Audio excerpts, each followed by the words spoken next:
ঈদ মোবারক সবাইকে। ঈদের অনেক অনেক শুভেচ্ছা জানিয়ে আজকে আমার ব্লগটি শুরু করছি।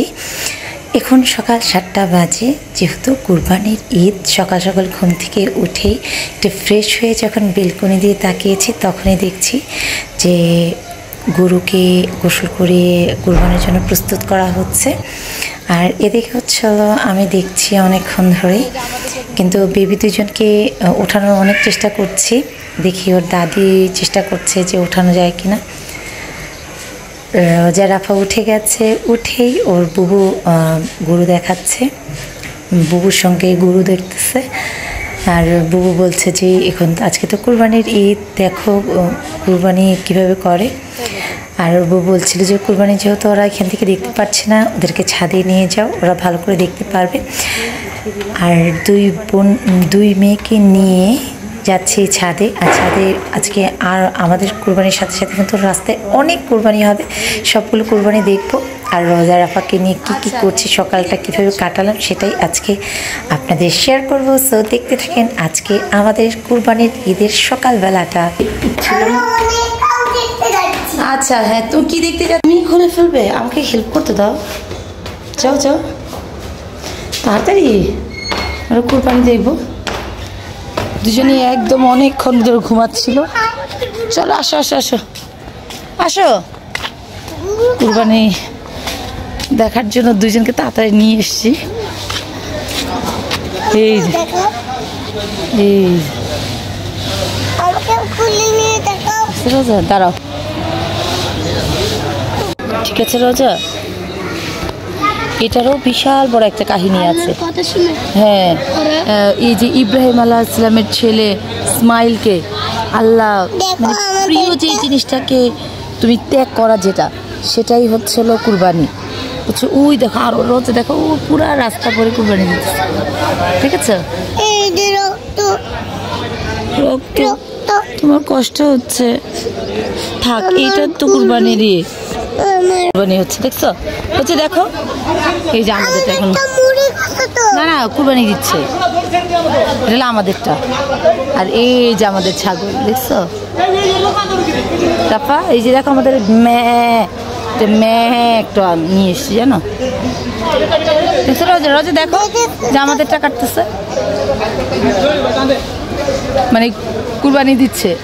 যখন কুরবানি দিবে তখন কি বলবা? আল্লাহু আকবার, আল্লাহু আকবার।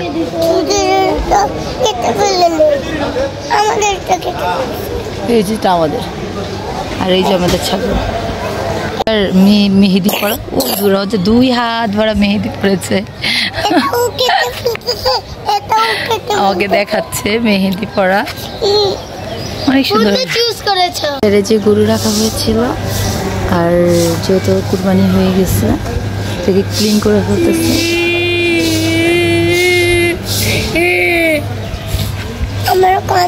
কি হচ্ছে, সে এতক্ষণ কুরবানির অনেকগুলো জবাই হলো আমাদের এখানে, সবগুলো দেখলো। এখন কি হয়েছে, কি দেখতে চাও? তোমার গরুটা কেটে ফেলেছে? আচ্ছা, এখন তো কুরবানি শেষ, দেখে ফেলছো। চলো এখন শাওয়ার করে নিউ ড্রেস পরি। হ্যাঁ সালামি, এখন হ্যাঁ সুন্দর ড্রেস পরবো। রোজা এখন চলো আমরা যে নিউ ড্রেস পরি, শাওয়ার করে। দাঁড়াও দাঁড়াও, তাড়াতাড়ি আমরা শাওয়ার করবো, ড্রেস পরবো, তাড়াতাড়ি কেমন?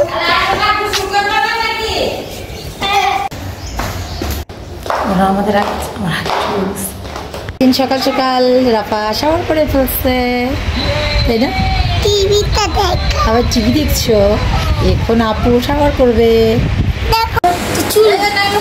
দিয়ে দাও, ছড়াবে না। কি দেখছো? কাউ দেখছো? সেটা দেখছো?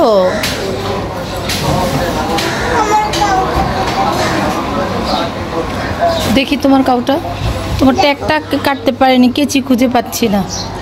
দেখি তো, দেখাও। ও তাই, সোনামণিরা ছাদে এসছে, যেহেতু এখন ছিল গরম, তাই সকালবেলা একটা সুতি টাইপের ড্রেস কেনা হচ্ছে, সেটা পরাইছে। ছেড়িদা অনেকগুলো ড্রেস পরে পরবে। ফুলটা একটু ধরো তো, ভালো লাগতেছে। নরসিংদী আসলে আমার 2 মেয়ে সবচেয়ে বেশি খুশি হচ্ছিল ছাদে আসলে। ঈদের ড্রেস পরার পরে তারপরে ছাদে চলে আসছে, সঙ্গে সঙ্গে আমাকে আসতে হচ্ছে। আর এদিকে হচ্ছে ঈদ, জানেন তো কুরবানি ঈদে প্রচুর কাজ থাকে। শাশুড়ি মার সঙ্গে কিছু টুকটাক কাজ করব, আবার রান্না বান্না সব কিছুই আছে। কুরবানি যখন মাংস নিয়ে আসে তখন তো অনেক কাজ থাকে, তাই সকাল সকাল বললাম যে তোমরা আগেই ছাদ থেকে একটু ঘুরে আসো, পরে দেখা যায় আমি আর ছাদে যেতে পারবো না। আর রাফা তো সে এক এক জায়গায় উঠে দেখাচ্ছে আমাকে ছবি তুলে দাও তো, আমার দুষ্ট মেয়েটা, তাই আমি ছবি তুলে দিচ্ছিলাম। আর ওরা অনেক মজা করেছে ঈদের দিন সকালবেলাটা। তাই আজকে সকালবেলাটাতে কী করলাম, এদিকে হচ্ছিল কুরবানির মাংস চলে এসেছে, এখন হচ্ছিল রান্নায় চলে এসেছি, কারণ এখন বেবিরা টিভি দেখছে। এদিকে হচ্ছিল আমি রান্নাটা কমপ্লিট করে ফেলবো, তাই রান্না চড়িয়ে দিয়েছি। আর ঈদের দিনে তো মাংস আসার পর তাজা তাজা মাংসটা কিন্তু খেতেও অনেক ভালো লাগে। আর যখন বিকেল তখন কিন্তু বৃষ্টি পড়ছিল বাহিরে, জানি না কোথায় কোথায় বৃষ্টি হয়েছে। আর তখন তো আমি বসে রান্না করছিলাম। আর আমি পরে রান্না শেষ করে দৌড়ে গিয়েছি ছাদে যেয়ে দেখি কি সুন্দর বৃষ্টি। বেশি করে বলেছি যে ছাদে ভালো লাগে। আর রওজা তো বলছে যে আমি একটু গোসল করব, কারণ প্রচুর বিদ্যুৎ চমকাচ্ছিল, আসলে এটা সম্ভবই হচ্ছিল না। খুবই ইচ্ছে ছিল আমিও বেবিদের নিয়ে একটু ভিজবো, আমিও লোভ সামলাতে পারছিলাম না, যদিও পারিনি গোসল করতে। খুব ইচ্ছেটা আসলে অপূর্ণই থেকে গেল। সো ঈদের দিনটা বিকেল পর্যন্ত এভাবেই কেটেছে। তো সবার ঈদের দিনটা কেমন কেটেছে সেটা আমাকে শেয়ার করবেন, কমেন্ট করে জানাবেন। আজ এ পর্যন্তই, সবাই ভালো থাকবেন। ঈদের অনেক অনেক শুভেচ্ছা জানিয়ে আবার শেষ করছি আজকের ভিডিওটা। আল্লাহ হাফেজ।